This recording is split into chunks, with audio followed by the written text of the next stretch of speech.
Peringati Hari Mendongeng Sedunia, berikut ini pandangan Kunduri, seorang pendongeng nasional. Lewat mendongeng bangun karakter anak.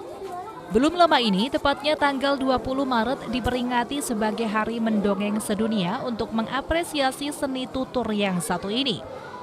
Mendongeng mempunyai peran penting dalam rangka memotivasi dan meningkatkan karakter anak dengan menanamkan nilai moral dan etika.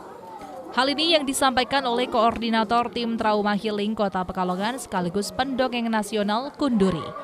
Kunduri mengatakan mendongeng bisa dijadikan salah satu metode pembelajaran yang diharapkan bisa memberikan pembiasaan yang baik bagi anak. Kunduri juga menjelaskan tiap jenjang usia mempunyai sasaran cerita yang berbeda. Misalnya pada jenjang PAUD, KB maupun TK biasanya diisi dengan nilai karakter melalui tokoh fabel atau cerita yang menceritakan kehidupan hewan yang berperilaku menyerupai manusia. Kemudian menginjak pada usia SD, cerita yang dibawakan lebih sedikit bervariasi, yakni bagaimana tokoh dalam dongeng berperilaku baik, antagonis, ataupun peran lainnya. Berbeda dengan usia PAUD dan SD, pada jenjang SMP hingga SMA, cerita yang dibawakan biasanya berupa cerita motivasi kenapa suatu tokoh berhasil ataupun perjuangan para pahlawan. Kaitannya dengan bagaimana peran mendongeng dalam rangka memotivasi, meningkatkan karakter anak.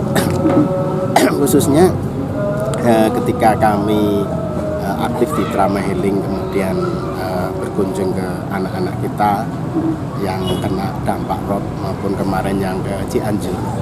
Ternyata psikososial melalui mendongeng ini sangat diperlukan.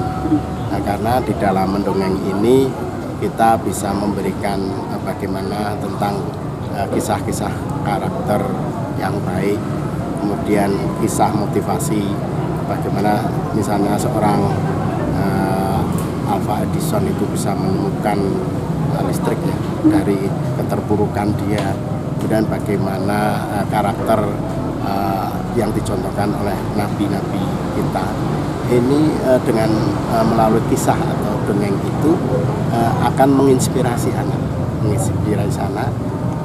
walaupun hal itu perlu banyak belajar bagaimana menyampaikan dongeng itu menjadi hal yang sangat menarik. Maka seorang pendongeng harus iqra, selalu membaca. Yang kedua, berlatih olah vokal ini sangat penting untuk bagaimana irama mendongeng atau jalannya cerita ini diminati oleh anak. Nah, makanya mendongeng ini dijadikan salah satu metode pembelajaran yang diharapkan bisa memberikan pembiasaan yang baik oleh anak. Kunduri menyampaikan bahwa anak juga perlu dikenalkan cerita rakyat yang berkembang di Indonesia untuk menjaga kelestarian kearifan lokal. Kintana Agena, Batik TV melaporkan.